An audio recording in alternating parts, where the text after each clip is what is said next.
Salut, bienvenue à ton tutoriel Arduino numéro 3. On va commencer à utiliser les composantes que tu retrouves dans ton kit Arduino que tu as acheté certainement sur Internet. Je connais aucun magasin dans ma région qui vend des kits Arduino. Et les kits Arduino, c'est très simple. C'est des gens qui vont aller chercher des paquets de pièces. Ils vont s'acheter des grosses boîtes de résistance, puis des caisses de push-button. Et ensuite, ils vont s'acheter des petits coffrets en plastique, genre comme ceci. Préparer des kits Arduino, mettre un autocollant sur le kit et vendre ça sur Internet. Autrement dit, peu importe le kit que tu vas acheter, que tu dépenses 35$ ou 50$ ou 80$ ou même plus, les composantes viennent toutes plus ou moins des mêmes usines et la qualité est très comparable et très similaire. Peu importe le kit, des résistances et des résistances, il n'y a pas 1 million d'usines qui fabriquent ces résistances-là. Et la même chose pour les autres composantes. L'usine qui fabrique les breadboards, là, il n'y en a pas 50 000. Okay? Donc, peu importe le kit que tu achètes, ne te fais pas avoir par la publicité où ils vont dire super kit, best affaire, best qualité. C'est sûr qu'ils vont dire, ils vont tous se vanter pour vendre leur kit. Mais c'est la même qualité d'un kit à l'autre. Et aussi, règle générale, tous les kits vont avoir des résistances, des LED, des push-buttons, un potentiomètre comme celui-ci.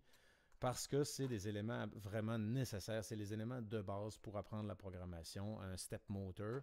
Des fois, ils ont des petits gadgets de plus qui ne sont pas absolument nécessaires, comme par exemple la matrice de LED, parce qu'une matrice de LED, ça n'a pas vraiment d'application. Si tu es dans la télécommunication, dans la robotique ou dans le gaming ou peu importe ce que tu programmes, c'est vraiment rare dans la vie de tous les jours qu'on voit des matrices de LED. C'est plus une bebelle pour faire des belles affaires en lumière.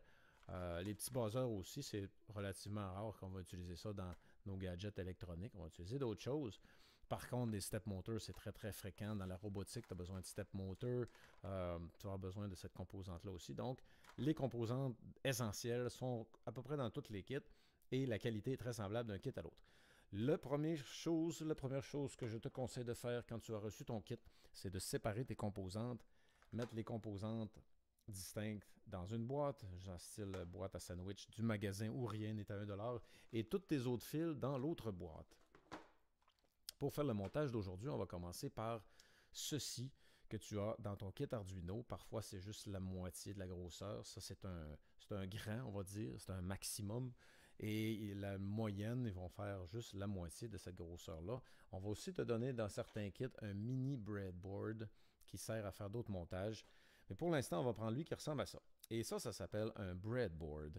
Un breadboard, c'est des morceaux de tôle, c'est des petites lamelles de tôle qui sont coulées dans du plastique.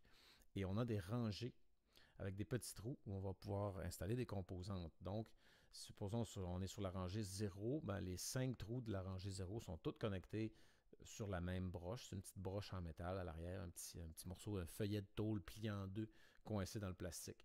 Donc, peu importe où je vais mettre la patte de ma composante dans la rangée 0, ça va tout tomber dans la rangée 0. Fait que là, il y a toutes les rangées de ce côté-ci, il y en a 30 sur un pleine grandeur. Et de l'autre côté, on a la rangée 31 jusqu'à 60. Et dans le milieu, ça ne se connecte pas. Donc, si je fais à cheval, si je veux connecter, je dois prendre une composante qui va aller par-dessus ici, la partie dans le milieu. De chaque côté, on a ce qu'on appelle les rails. Le rail bleu, c'est le rail où le courant va, c'est le retour du courant, le rail négatif. Et le rail rouge, c'est là où le courant va arriver pour nourrir les composantes sur ton breadboard. Sur le breadboard, on va faire des montages et ça te permet d'expérimenter si tes composantes sont bonnes, sont fonctionnelles, ne sont pas brisées, tout marche. Et après ça, les gens vont pouvoir souder leurs composantes de façon permanente et définitive. Donc, si tu fais un gadget comme celui-ci, tu vas d'abord le monter sur ton breadboard, vérifier que tout fonctionne, et après ça, tu vas le monter sur ton PCB, ton Perforated Circuit Board. Exemple, celui-là. Celui-là, ben, on va installer des composantes de façon permanente et les souder avec la soudure à l'étain. Aujourd'hui, tu as besoin de un breadboard et une LED rouge et une résistance de 220. Sur le petit papier qui tient les résistances ensemble, il y a un chiffre. Comme tu vois ici, 10K, ça veut dire 10 000. Il y en a un que c'est marqué 220, 330, ça fera aussi. Mais au moins 220 ou plus.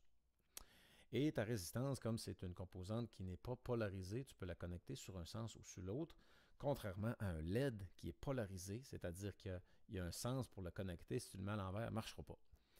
Et il y a une patte qui est plus longue que l'autre, c'est la patte positive par laquelle le courant va entrer et la négative qui est plus courte par laquelle le courant va sortir. Tu vas aussi avoir besoin de 2 jumpers, du genre ceux-ci. Peu importe la couleur n'est pas importante et qu'il soit court ou long, c'est pas grave non plus. 2 jumpers et bien sûr ton Arduino.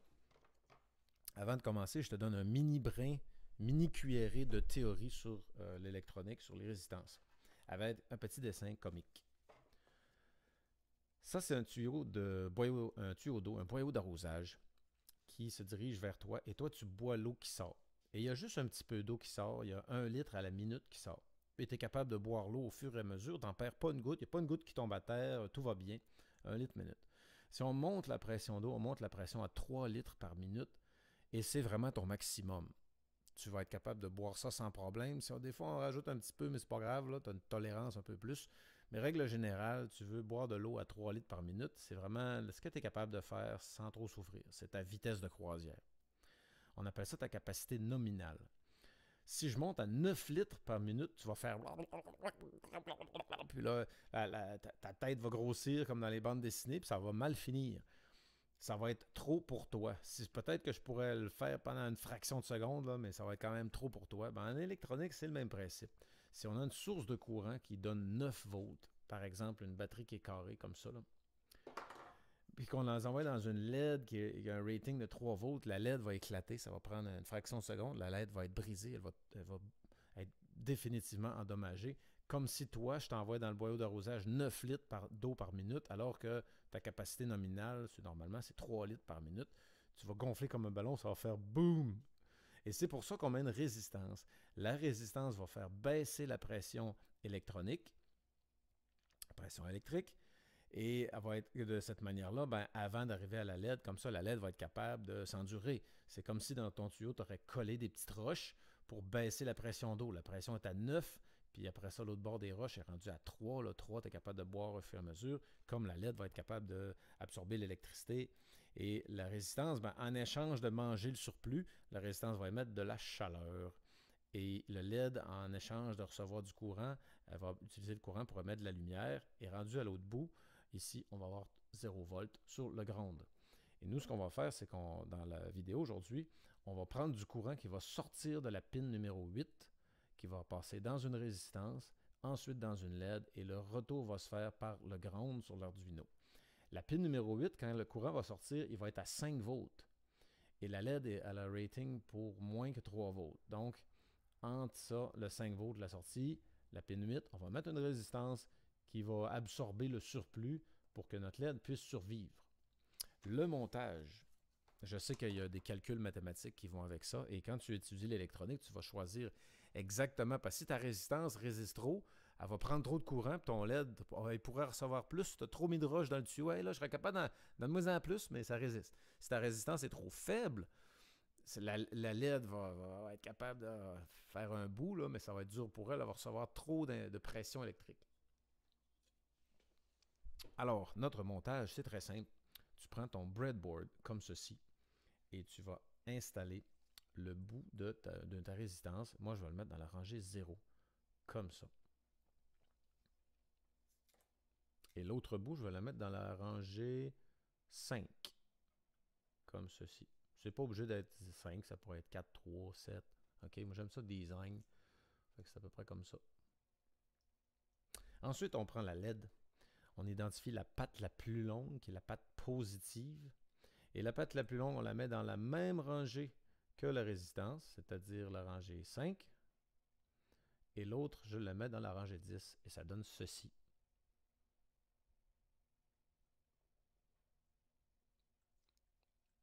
Comme ça. Avec un fil, un jumper, on va aller dans la rangée 0 pour amener le courant à la patte de la résistance. Et avec un autre jumper, on va prendre la sortie du courant, la sortie de la LED dans la rangée 10.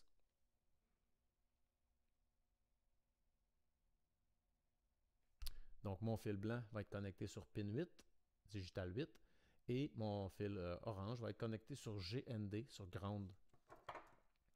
Les Arduino de meilleure qualité, je pense que je vais me débarrasser de mon Kuman et je vais prendre mes autres, je vais prendre mes Elegoo et je vais vous montrer pourquoi. La différence entre un Arduino cheap et un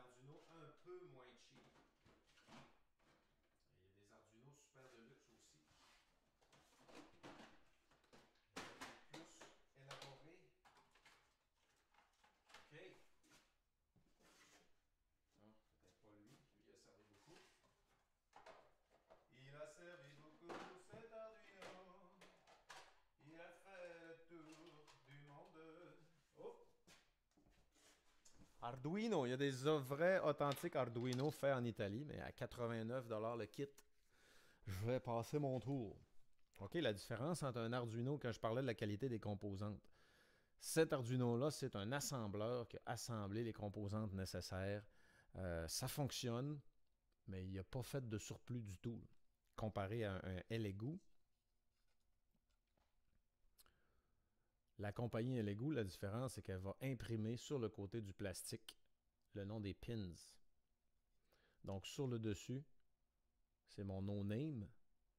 Et en dessous, c'est mon Elegoo. Et tu vois, Elegoo, dans le côté, il nous indique le nom des pins. On va voir de l'autre côté. Donc, les kits Elegoo, ils ont mis un petit peu plus de travail. Et tu vois l'épaisseur du board. Regarde l'épaisseur. Le pas cher, c'est vraiment minimum épaisseur de plastique ici. Et le Elegoo, plus de qualité, plus d'épaisseur ici. Et donc, on peut présumer que la cheaposité, si je peux permettre ce mot, est un peu plus présente sur celui-là. Donc, il va aller dans la boîte à souvenirs, on va utiliser les Elegoo. Et maintenant, on va connecter notre sortie de courant, ça va être la pin 8, comme ceci. Et le retour va se faire par GND, qui est juste ici. Schlouk. Donc, si je peux te faire un zoom, te zoomer à quoi ça va avoir l'air, comme ça. N'est-ce pas? Pin 8 va nous fournir du 5 volts. Le 5 volts va passer dans le fil blanc. Il va arriver dans la rangée 0. Il va passer dans la résistance. Il y a une partie du voltage qui va être consommée par la résistance. Elle va émettre un peu de chaleur. Elle va le dépenser. Et ensuite, ça va aller dans le LED. Il y a une partie du voltage qui va être dépensée par le LED. Le LED va émettre de la lumière. Et ensuite, le retour va se faire au ground, comme ceci. Donc, vu que mon installation, mon fil d'Arduino est un peu court, tu ne pourras pas le voir de proche comme j'aimerais, mais ça va aller comme ça pour la vidéo d'aujourd'hui. On va aller pour le code. Oh, phase de pi. Phase de pi qui commence à être un peu plus apprivoisée, on dirait. Et je vais vraiment insister sur le mot un peu plus. Un peu. Bon. Donc, on a mis une résistance de 220 et on a mis une LED et on a branché le tout à notre Arduino. Et on va maintenant faire notre code. OK. J'ai déjà fait mon save et j'appelle mon code Arduino Tutorial 3, utiliser le breadboard. On va faire nos variables. Donc, je clique derrière le V de Void pour placer mon curseur. Je fais Enter à quelques reprises et je fais la flèche. Peut-être que si je te mets la caméra sur mon clavier, comme ceci. Comme ça, c'est pas trop pire. Pas trop mal, pas trop pire. Bon. Allons-y, mon minou. Alors, on a une variable int, integer. Et on va l'appeler, d'abord, on pourrait faire nos pins. Ben, il y a une pin, ça va être la LED rouge. Et la pin LED rouge, ça va être la pin 8, point virgule. Maintenant, on a une autre variable, int. La variable, ça va être un compteur, parce qu'on va utiliser un compteur. On va compter, faire répéter un certain nombre de fois. Elle va s'appeler C. On ne lui donne pas de valeur pour tout de suite.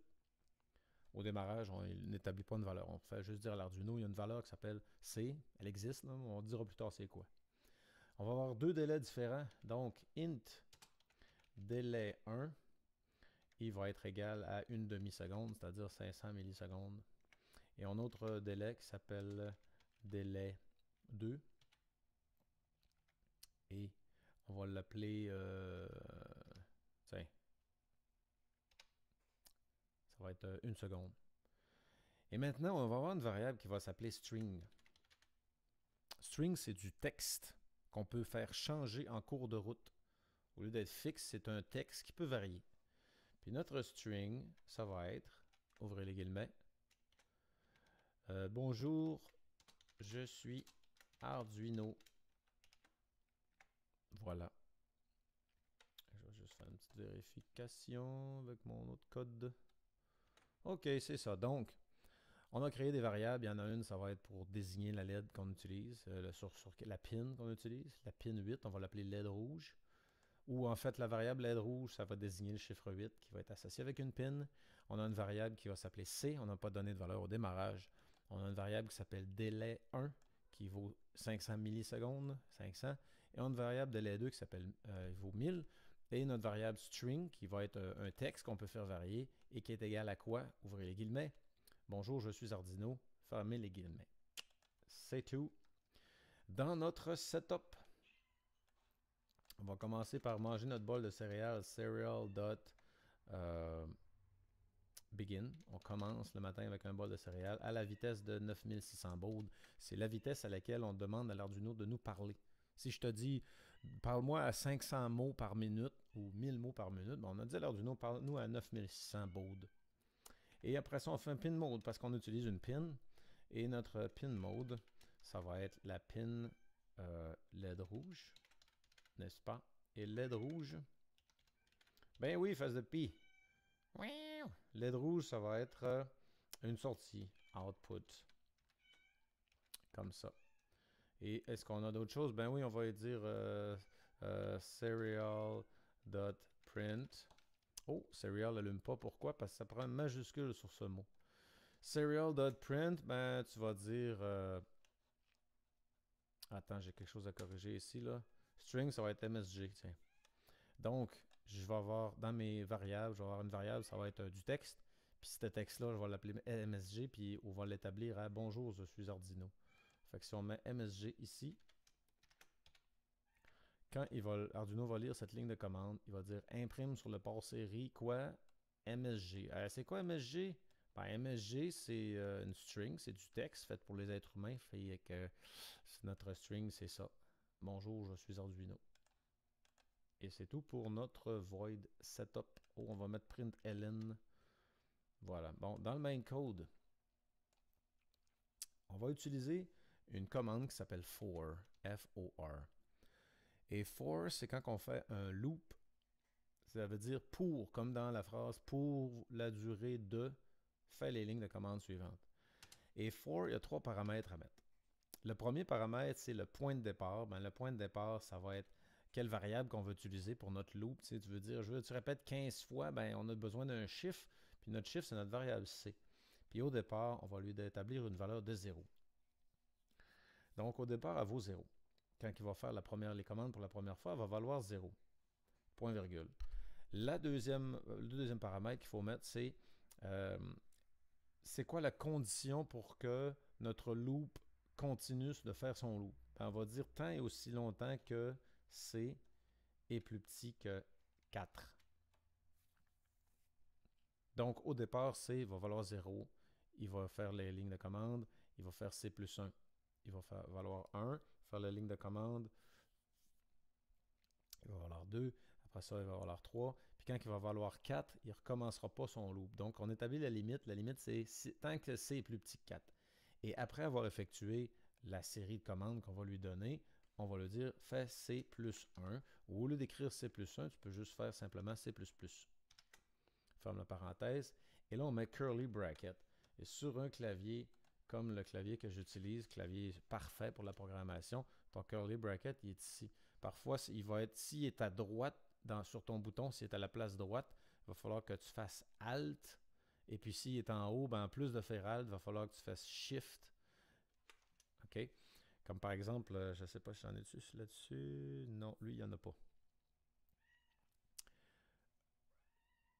Exemple ici, je vais prendre, mettons, le signe de dollar. Si je veux le signe de dollar, je vais faire, vu qu'il est au-dessus du 4, il faut que je monte, je vais faire Shift, le bouton 4. Mais s'il y avait un symbole à droite du signe de dollar, il faudrait que je fasse Alt pour Alternate Character. Et puis aussi Shift, vu qu'il est dans la partie en haut, Shift, et ensuite je ferai ce bouton-là.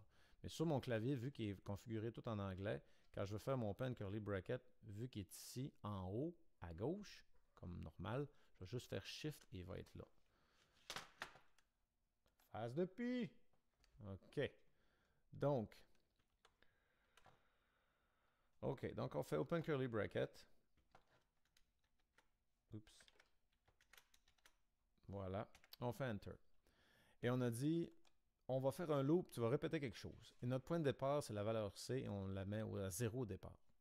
Et le loop va continuer de rouler tant et aussi longtemps que C est plus petit que 4. Et à la fin de chaque itération de des lignes de commande, tu vas faire C plus 1. Et c'est quoi nos lignes de commande? C'est digital write. Donc, on va travailler sur une des pins de l'Arduino. On va lui dire soit tu mets du courant ou tu en enlèves ou tu en mets plus ou tu en enlèves un peu. Puis Digital Write, il y a deux paramètres. Ça, de quelle pin qu'on parle? On a pin de LED rouge. Et qu'est-ce qu'on va faire? On va la mettre high. On lui envoie le 5 volts courant maximum. Il n'y aura pas de gradation, ça va partir direct à 5 volts. Après ça, une pause. C'est un delay. Et la durée du delay, ben, c'est notre délai 1, qui est d'une demi-seconde. Et après ça, tu vas dire, écoute, on va retravailler encore une pin. Ça va être Digital Write. Et ça va être bien sûr la pin LED rouge. Et on va la fermer, on va couper les valves, enlever du courant, pas de courant du tout. On la met low, point virgule, et refais-moi le delay 1. Delay. Quel delay? De quel delay qu'on parle? On parle du delay 1. Et Arduino va aller voir dans ses paramètres de départ qu'on avait établi au départ. On avait dit c'est 500, c'est-à-dire 500 millisecondes, c'est-à-dire une demi-seconde. Donc, et à la fin, un petit curly bracket pour fermer le tout. Et watch out parce qu'il y a des versions d'Arduino du programme d'Arduino qui vont faire des curly brackets de façon automatique. Quand on fait open curly, il va faire close curly. Donc, ici, après avoir fait ce qui est marqué dans le setup au départ, dans le loop, pour la durée qui est spécifiée, c'est-à-dire pendant que ça c'est vrai, voici les lignes de commande que tu vas faire. Donc, au départ, il va mettre la pin LED rouge high. Il ne fera plus rien pendant le délai 1, la durée désignée par le délai 1. Il va fermer la pin low et après ça, tout de suite, il va refaire encore notre délai. Et là, il va faire C plus 1, donc C va valoir maintenant 1 à partir d'ici. Puis là, il va recommencer en haut, ici. C'est vaut 1, là. Fait que là, il fait ça. Puis après ça, rendu ici, à la fin, on peut dire, mettons là, il va faire C plus 1. C valait 1, là, maintenant C vaut 2. Il va faire tout ça encore. C plus 1, maintenant C vaut 3. Fait qu'il va faire tout ça plus 1 encore. Maintenant, C vaut 4. Ben là, il va dire, écoute, ça marche plus, là. C est plus petit que 4, là. Il est rendu à 4 et même plus. Et c'est là qu'il va sortir du for et aller faire le reste des commandes. Et le reste des commandes, tu vas copier complètement ton bloc for, incluant le petit curly bracket qui est ici à la fin. Tu le copies au complet.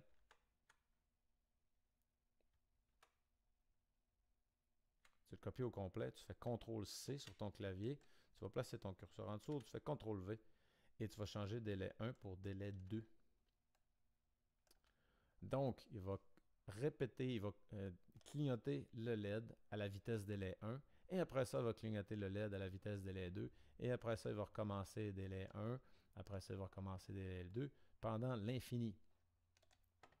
Et là, on est prêt à faire le bouton Upload juste en haut, la flèche qui se dirige vers la droite et ça va uploader en espérant que ça ne prenne pas 1 million d'années comme d'habitude. Uploading to I/O board. S'il te plaît, Arduino, sois gentil, sois gentil. Prends pas 1 million d'années. Please.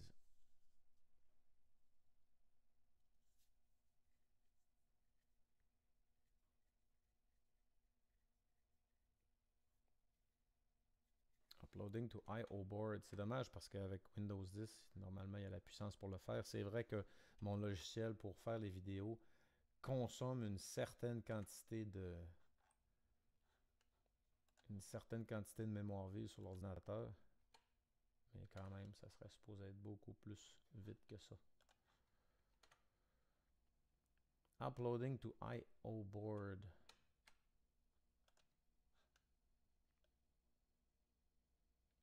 Mais vas-y, vas-y! Compile, compile, compile. Vas-y, mon grand, compile. Compile-moi ça, ce petit programme-là. Bon, Face de Pi et Minou ont changé de place. Peut-être qu'ils vous laissent rapprocher de la chaleur dans le garage. Il y a des plumes d'oiseaux. Je pense qu'il y a un oiseau qui a été... un délicieux petit oiseau qui a dû être consommé récemment. Il y a des plumes d'oiseaux sur le sol. OK. Qu'est-ce qu'on pourrait faire pendant que ça compile? On a le temps de faire un voyage autour du monde, tellement que c'est long. Compiling, compiling, compiling.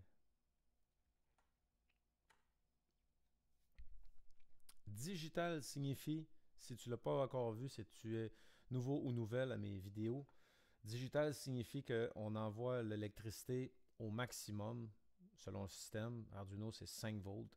Donc, on envoie 5 volts. Et quand on n'envoie pas de courant, on est à 0 volts. Il n'y a pas de variation entre les deux. On ne peut pas envoyer juste 2 ou juste 3 ou 3.5 ou une certaine variation. Ça va être digital. Pour envoyer une variation de voltage, on va utiliser un système analogue. Et là, ça a l'air à compiler. Oh, il y a une erreur. Pam, pam, pam. Où était notre erreur? Je l'ai vu. Je l'ai vu, petite erreur, je te vois.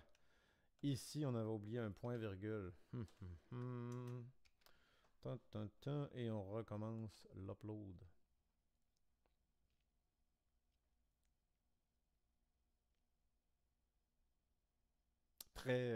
C'est un domaine de haute précision. Il n'y a pas de place aux fautes d'orthographe. Zéro place pour les fautes d'orthographe, sauf entre les guillemets. Entre les guillemets, tu peux faire autant de fautes que tu veux dans ton code, il n'y a pas de problème. Mais pour le reste, il faut que ce soit absolument impeccable. Pas de place pour l'erreur. Donc, notre main IDE, on avait oublié ici. On avait oublié celui-ci. Point virgule. Mais comment ne l'ai-je point vu? Comment ai-je pu négliger ce point virgule? Oh, encore! Pourquoi? Pourquoi? Error opening COM7.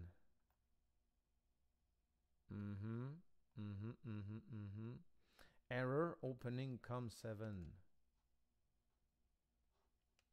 Voyons voir. Upload. Encore peut-être. Peut-être qualité du fil douteuse. La qualité du fil était douteuse.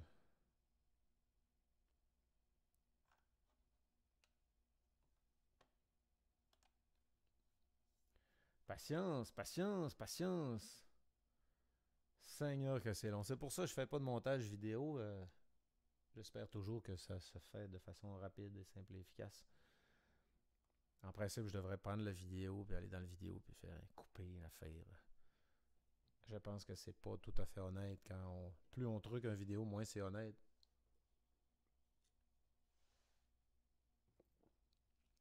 Error opening port. Pourquoi? Ah, je sais pourquoi. On va aller dans Tools parce que j'ai changé entre les deux. Là, je suis rendu sur COM5, je suis plus sur COM7. Bon. J'ai été dans Tools, Port, et choisi le port sur lequel j'avais mon Arduino.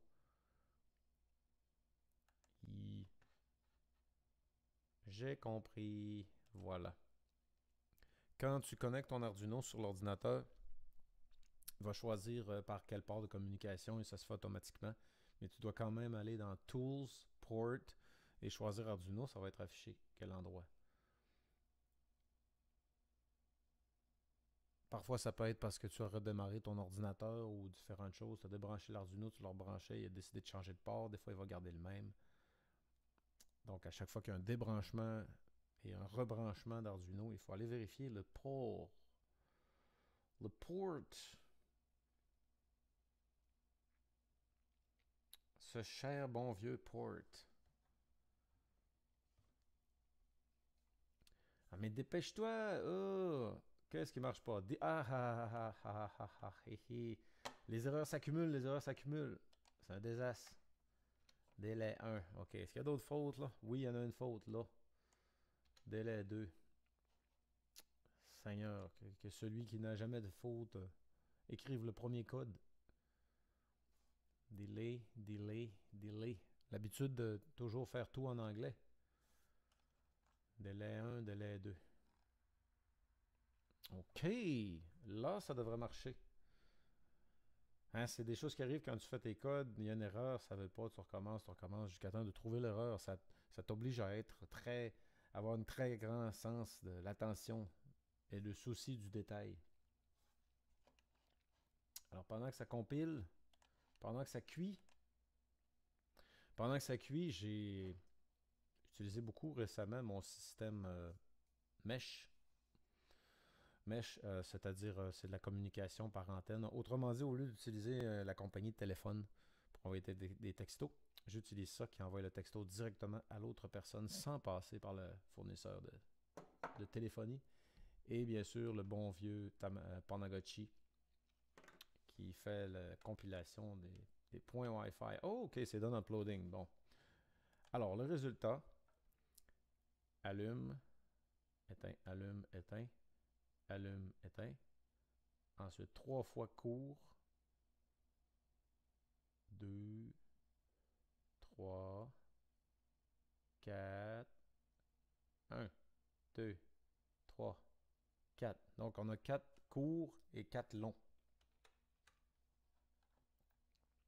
Ça nous donne 4 courts et 4 longs. On va raccourcir nos délais. On va mettre un délai de 250. Ici, tiens, on va le mettre encore plus vite. On va le mettre juste 200. Pour voir plus clairement la différence entre le 200 et le 1000. Tiens, on va mettre 200 et 1500 et on va re-uploader. Alors, j'ai changé un petit peu le code. Et j'ai placé ici, j'ai mis 200 et l'autre côté, j'ai mis 1500 pour voir une meilleure distinction entre les deux codes. Et c'est comme ça que tu crées un loop. Donc, vu que C est égal à 0, il l'établit tout de suite à 0. Au départ, il va le faire une première fois et ensuite, C va valoir 1. Il le fait une deuxième fois. Maintenant, C vaut 2. Il fait une deuxième fois. C vaut 3, c'est-à-dire qu'il va le faire 4 fois parce qu'au début, C égale 0. C égale 0, il le fait. Maintenant, C égale 1, il le fait. C égale 2, C égale 3. Donc, si tu veux que tu aies juste 3 répétitions, ben tu vas faire C égale 1. Et quand il va commencer, C va valoir 1. Il le fait une fois. Le C vaut 2. Il le fait une deuxième fois. Le C vaut 3. Il le fait une troisième fois. Là, maintenant, C vaut 4. Ah, attention, là, moi, ça me disait, c'est aussi longtemps que c'est plus petit que 4. Et c'est là qu'il va sortir du for et faire le reste des commandes que tu vas avoir dans ton code. Donc, je pense qu'il est done uploading. Like this.